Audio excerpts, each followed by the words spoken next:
Hello guys, this is CodeNCode and this is another editorial video for the problem prime path taken from SPOJ. So the problem is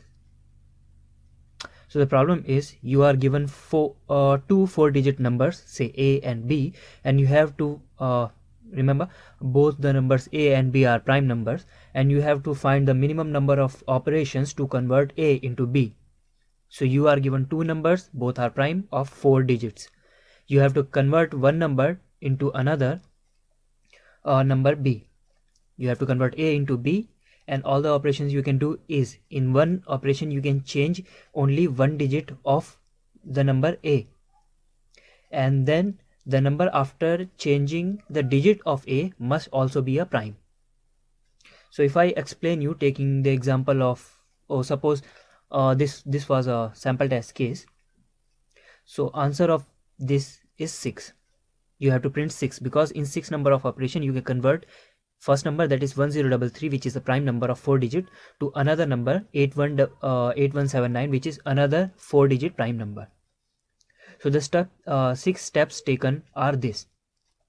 From 1033 you can convert it to 1733, which is also a prime number of 4 digit, and then 1733 can be converted into 3733, and then so on. If you look at you can check out the process yourself.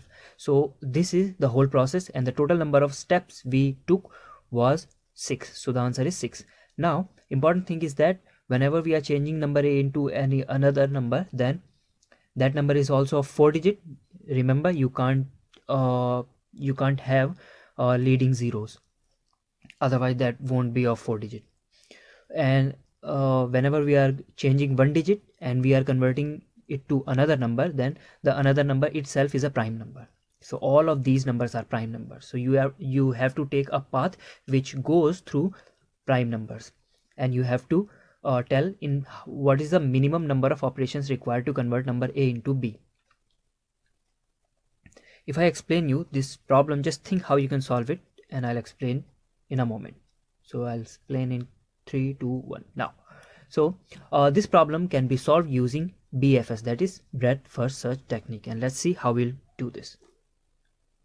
If I explain you taking example of 2-digit prime number less than equals to 50, then these are all 2-digit number which are less than equals to 50 and are prime.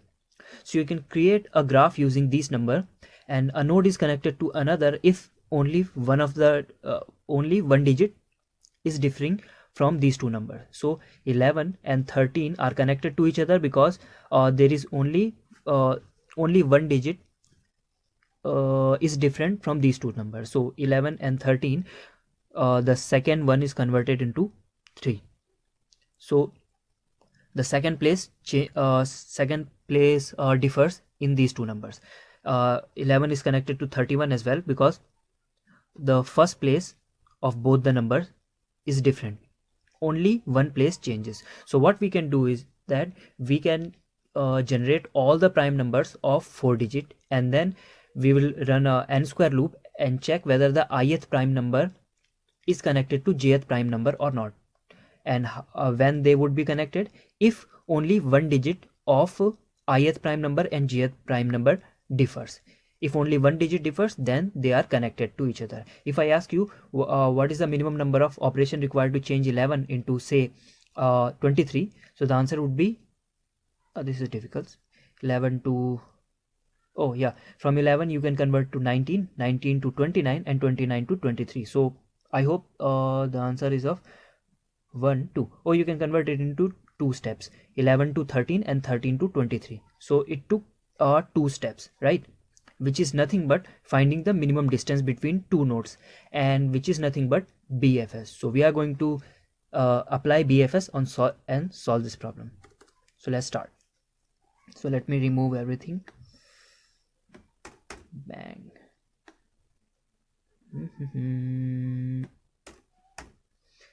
Let make things bigger so you can observe it. I hope this should be fine. So first we will create an adjacency list. So we will have a vector of int, of size I'm taking of size 10 power 5, though we only need vectors till 9999 because the largest 4-digit number is 9999, but still I'm taking a vector of size 10 power 5. It doesn't matter. Again, a vector to generate a list of primes. Then we need distance array and visited array. After all these things, in main function we have t test cases a and b. So we'll read t, and then each time we read a and b, and then we run a bfs from a, so that we can find the distance of every other node from a. And then now, before making any call, let's initialize the distance of our 4-digit number to be -1. This is the first 4-digit number, the highest one is. So we will initialize the distance of each 4-digit number to be -1, indicating this digit or this number is not reachable from A.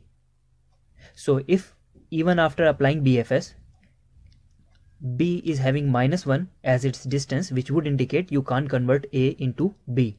Otherwise, if it contains some positive numbers like 1 or 0, then we would print that distance, because if you look at the description of the problem, it says you have to print impossible. I'll put the link of this question in the description. It says if you can't convert A into B, you have to print impossible. So to make sure that we find the impossible condition, we will first, before going to apply BFS, we would set the distance of each and every node to be -1, which would indicate that no node is reachable from A, and then we would apply BFS. If BFS is successful and node B is reachable from node A, then distance of B of course would contain some non-negative integer, otherwise it would be -1. So, and also we would mark every node to be unvisited. After that we would apply BFS and see if distance of B is equals to -1, which indicate that yes, it is unreachable. And if it is unreachable, we would print impossible. So impossible, and else it is reachable and distance is stored in the distance array of B. So I hope this thing is clear. But remember, we don't have any input graph, so we have to make a graph ourselves. So let's create a function build graph, which would generate our graph of 4-digit. Remember, here I've shown you an example of 2-digit number graph of prime number. So we have to create a 4-digit number graph ourselves. So how we can do this? First of all, build graph. We run a loop from 1, starting from first 4-digit to the last 4-digit, and this is a part of the graph if it is a prime number. So if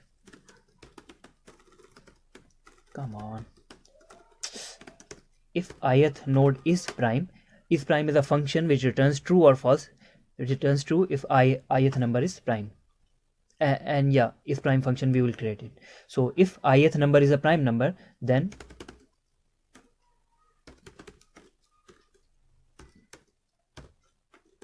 remember, this primes vector contain all the 4-digit prime number, right? So if we are running a loop for all 4-digit numbers, if it is prime, then primes vector must contain it. So I am inserting I into the primes, basically list of 4-digit prime number.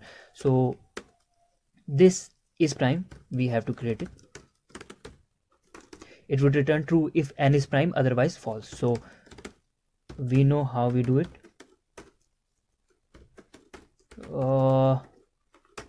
If n modulo I is equals to 0, then it can be a prime, so it return false. If not, we return true.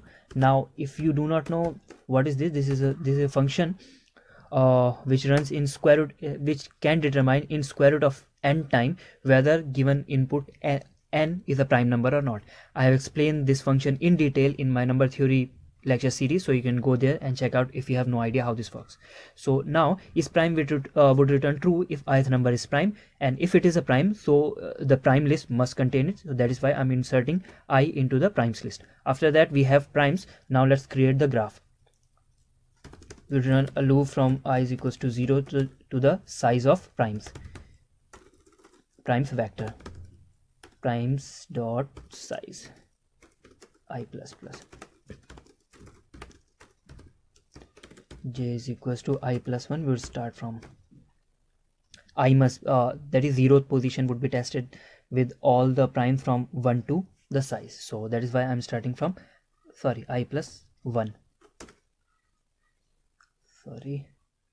J would start from I plus 1. J is less than, again, primes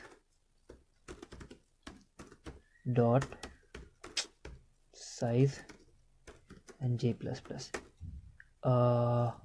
And let me create A is equals to ith prime, B is equals to jth prime, right? And if is valid A and B, what is happening here is valid would be a function which would return true if A and B differ by only one position, that is only one digit of A, only one position digit at one position of A and B differs. So it would return true if only one position digit at only one position differs. So if that is true, then A and B are connected to each other in our graph. So if two nodes are connected to each other, then there exists an edge between them. And if that happens, how we represent it? We insert B in the adjacency list of A, remember, and we insert A in the adjacency list of B. Push back A, right? Now graph building graph is completed. The only thing remains is this is valid function. So bool is valid int A, int B. So it would return true if only one position differs. So int count would keep track of how many position differs. So while A is greater than 0, that is A contains at least one digit. How I'm going to do is this: if A modulo 10, that is the last digit of A, is not equals to B modulo 10, that is last digit of B. So if last digit of A doesn't match with last digit of B, then of course we would increment the count, and then we would divide them by 10. Suppose it was first number was 23, second number was 35, so last digit is 3 and 5, which doesn't match, so count would increment, and then you would divide 23 by 10, it would become 2 only, and then 35 by 10, and it would become 3. So again we would compare the last digit. So this way we would compare each and every position, and count would contain the number of position which differs. So if count is equals to 1, that is they differ at one point, then we would return true.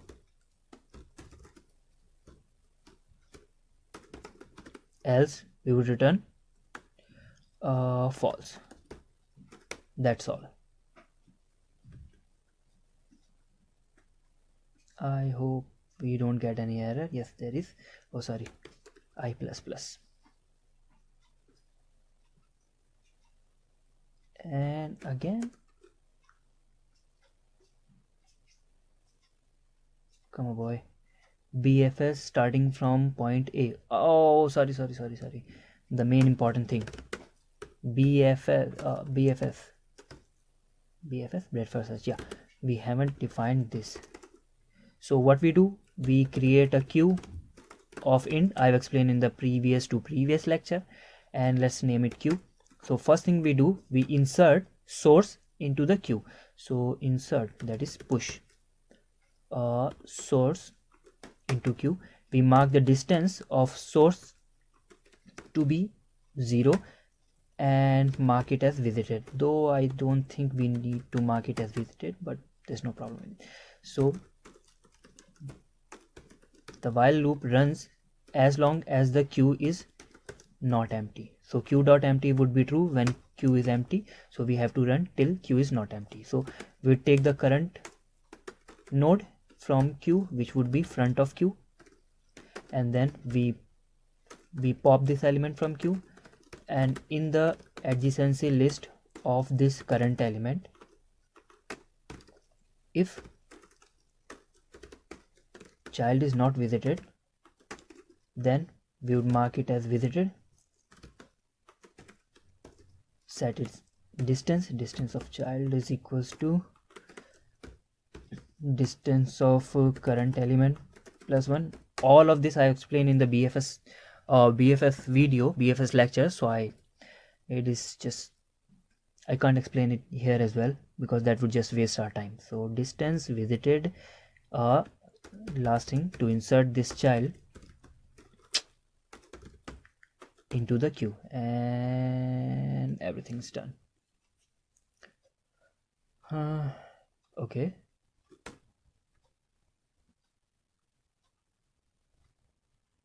yep, everything's fine. Let's test it on this test case, on the sample test case. So there are 3 test cases. First one is 1033 8179, answer is 6, which is correct. 1373 8017, answer is 7, which is correct. 1033 answer is 0, which is correct. So let's just submit.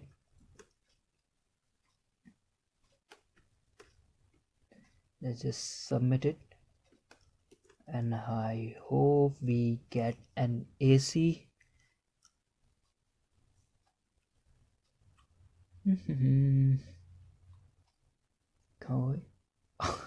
Sorry guys, I found the error.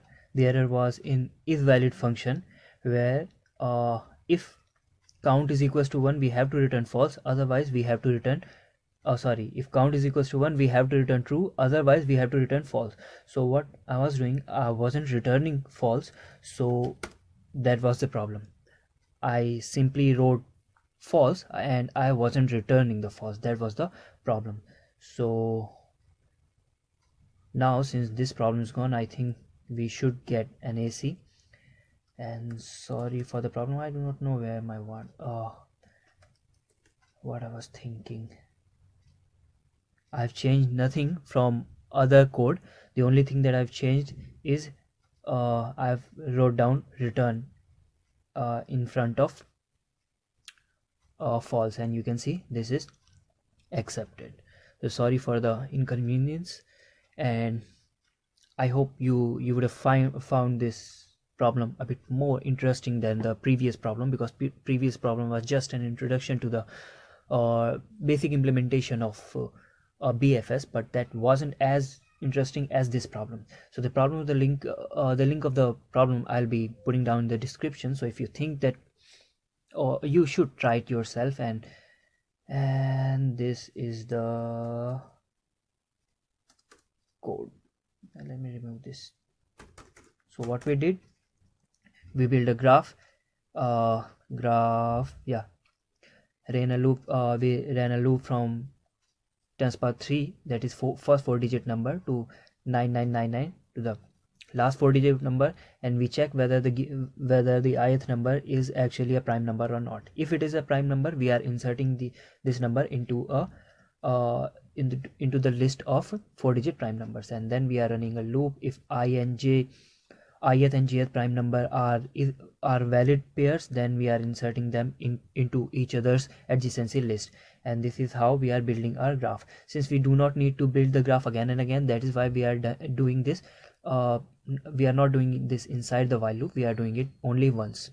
After that, we are reading A and B, and then we are marking all the 4-digit numbers as unvisited and marking their distance as -1, which would be an indicator whether the number B is reachable or not. If B is not reachable, then we would print impossible, otherwise we would print possible, or basically it's distance.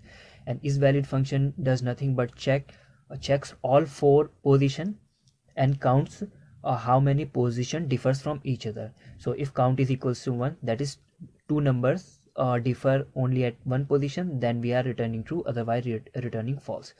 And is prime number is the function that returns true when the given input number is actually a prime number, otherwise false. So this was all for this lecture. Thank you guys for watching, and yep, till the next video drops, keep coding. Thank you. And yep, again, sorry for the inconvenience. Thank you.